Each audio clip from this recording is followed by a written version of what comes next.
السلام عليكم. موعد مباراة المغرب والكونغو في تصفيات إفريقيا المؤهلة لكأس العالم 2026 المقامة في الولايات المتحدة الأمريكية. والقنوات الناقلة للمباراة. يستعد المنتخب المغربي لاستقبال ضيفه منتخب الكونغو ضمن تصفيات إفريقيا المؤهلة لكأس العالم 2026 بالولايات المتحدة الأمريكية، وذلك في ملعب الأمير مولاي عبد الله بالرباط.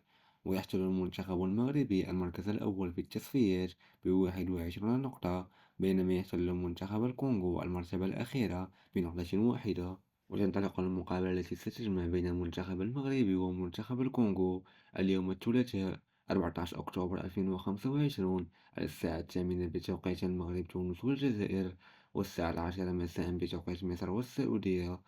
وستنقل طور المقابلة التي تجمع بين المنتخب المغربي ومنتخب الكونغو مباشرة عبر قناتنا باليوتيوب، وأيضا عبر قناة الرياضية، وأيضا عبر قناة MBC 5.